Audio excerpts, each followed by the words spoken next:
Hello everyone, this is Vlada from VLADA'S place. A few weeks ago, I brought you to this piece of land to share with you great news and an idea that was just sprouting. This is probably going to be the biggest community garden, or a garden from where Temecula community will be able to purchase organic and locally grown vegetables.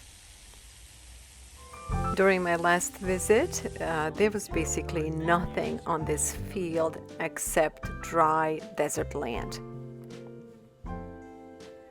But it took a visionary like Ryan to decide that this is the exact spot where he wants to start next community garden. Guys like John Jevons, Mel Bartholomew, all the old-time Elliot Coleman. Remember some of those books? Did you grow up with some of those books? Man, this big, and get all the piles of trash out, and turn the thistles, the thorns, turn all the dryness into goodness. When we, permaculture designed in this field with some of our modern equipment, and then 3 to 5 years, we'll never need a tractor in this field ever again. I love this idea and the thought that my city of Temecula could come to a place like this to purchase organically grown and non-GMO produce sounded just wonderful. Gardens like this one should be popping up in every town in America. I have to say, I was skeptical. I wasn't sure if the desert will allow Ryan to make his dreams come true. As you can see, the garden could not be more beautiful.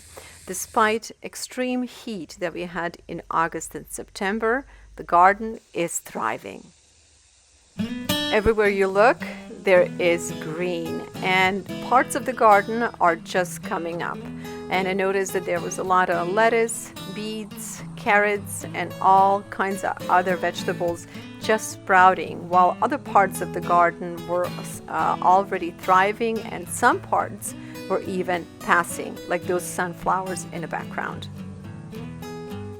People in Temecula can already visit this garden and purchase some of its produce, like cucumbers and squash. But as you can see, there is a lot more coming up. It's incredible to see how many things have sprouted since I was here last time. But the most wonderful thing is that in addition to what's already here, there is a whole nother piece of land that's currently being prepared for expanding the garden. I asked Ryan to come and show us what he has accomplished so far, what's available to community, and what is coming in the near future.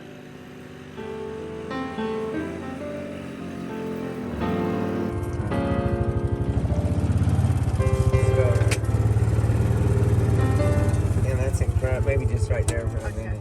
First, Ryan wanted to show me where he's expanding the garden next year. Welcome to the Essence of the Earth farm in Temecula, California, where we grow rare seeds, rare fruits, rare vegetables, flowers, the community garden, a kids farm club program. Hunter, say howdy. We're going to show you around and just give you a little bit of tour, but we've got a couple acres mulched out, a couple of feet thick.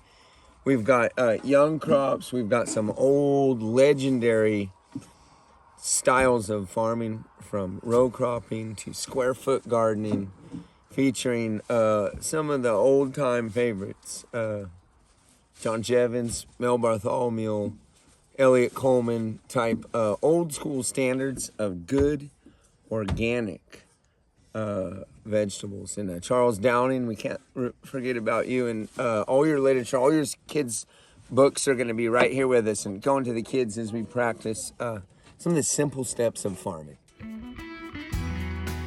A whole nother 7 acres just now being covered with the mulch for the main headquarters of our kids farm club program through Essence of the Earth. Get a hold of me. That means you can book a tour with Hunter and myself, and we'll be glad to show you around and give you a full garden experience.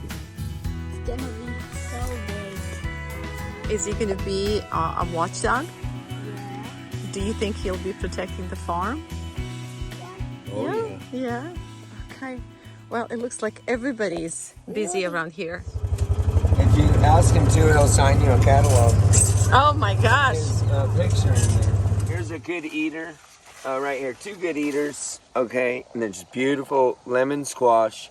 They taste like sorry, forgive me. They taste like crookneck and zucchini, but they have a very thick stem that the cucumber beetle cannot, or the squash bug cannot eat through. They're resistant to any forms of mildew, and they just thrive. Now, when you harvest them for seed, which is what I typically do, they turn into like this little mini yellow, hard-shelled pumpkin, but it's a very tender squash. Vlada, let me pick you a few of these tenderlings so you can go and make something out of it. So I'm doing a series, and maybe we could do it together, of all of our lemon varieties at Rare Seeds. And so this is a lemon squash, we have a lemon cucumber, we have a lemon basil, we have even a lemon sunflower, and the lemon flavored and lemon named vegetables that we carry at rareseeds.com are bountiful. So I will be growing and talking about them and cooking. Here's the lemon squash. So you can always tell the tender ones that are ready. Look at how the color and how yellow it is. Then the more of the seed variety gets bigger and harder, but this you should be able to eat it a little bit softer than an apple, but very tender, delicious for a squash. So a bunch of red Russian kale in here that is waist tall. Look at the size of these leaves. If you like that stem, big fat leaf for wrapping rice and other things. I love to just wrap that full of rice and eat it right up. In fact, the Americans and many others call this a weed. It's really malva. It sustained many, many hungry mouths through the First and the Second World War and throughout time. We've now been trained to kind of call it, something bad, something very good. We call it bad, like a weed now. But it's really thick cover crop. It comes in through the drought. It loves to produce. Its rivals anything else in vitamin C, even moringa. You should let me get a picture of you in the. See how beautiful this.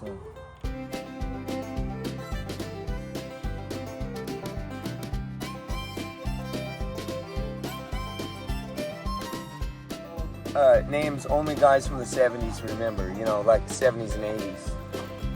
They're real legendary in gardening. And let's put this in the cooler for everybody.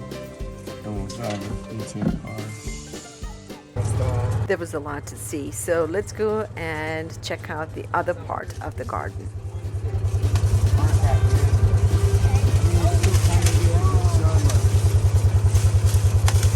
It's still kind of a little bit of a surprise on some of them. They did well, but I snapped the ends. And there's one for Vlada. This is called the Northern Lights. And this is indigenous corn from Montana. And we work with a breeder in Montana.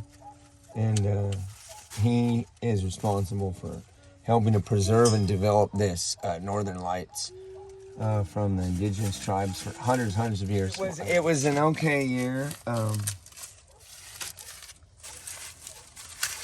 This is about a 55, 60-day corn. So that went from one seed into this short little corn stalk with a short little tassel in about 60 days. So that for me was the neat thing, is to have a short day corn that's a beautiful corn. And it just, look at those soft pinks, ambrosias. This is definitely my kind of fun, especially if you're in a company of people who know more about seeds and vegetables than I do. And as we were going through the garden, I was thinking this felt like a safari on fruits and vegetables. And I bet any child would have loved it. Even at this stage, we're farming it up. We've got a ton of cucumbers right now. if you're in Temecula, you want to get your hands in the garden, come nibble on some cucumbers, fresh greens, kales, onions. We're putting garlic in the ground. We've got fresh lettuce and beautiful radishes and baby beets growing in, baby carrots coming up. So come and join us. Go to our website, essenceoftheearth.net, and you can see a QR code on there and read about the project. Pick up my phone number direct off that website. We don't spray or use chemicals or chemical fertilizers and things. So we hide them. Actually, these weeds kind of hide them from the sun and the critters. So we pull them out, earth-grown cucumbers for you in Temecula, California.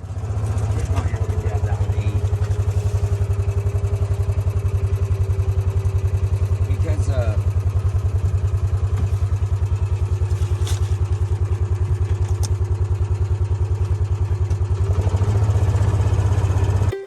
The night was setting in, but Ryan had so much more to share.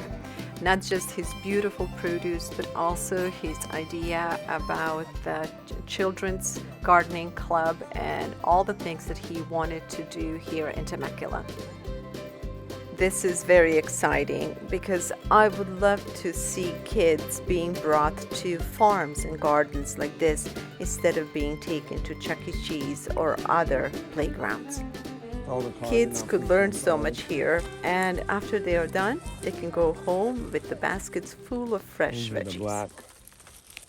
Look at how black they are. You can actually make a purple dye out of that sunflower head. I have planted that type in my garden, and they were enormous, and they were, every time you touch the seed, your fingers would. Everyone was getting tired and sleepy, and it was time to say goodbye. But I'm planning to come back to this garden and to keep you all posted on all the news and developments and on all the sprouts that are growing under Ryan's and Hunter's hands. The next day, I was in kitchen preparing a meal out of these lemon squash, and I decided to make stuffed peppers with the shredded squash and freshly cooked tuna. Creating homemade dishes with locally, organically grown produce is the way to go. And I believe that our country will eventually make a switch. We're making first steps in that direction, and the farm that Ryan is starting in our community is just a great example of what's possible if we put our mind to it.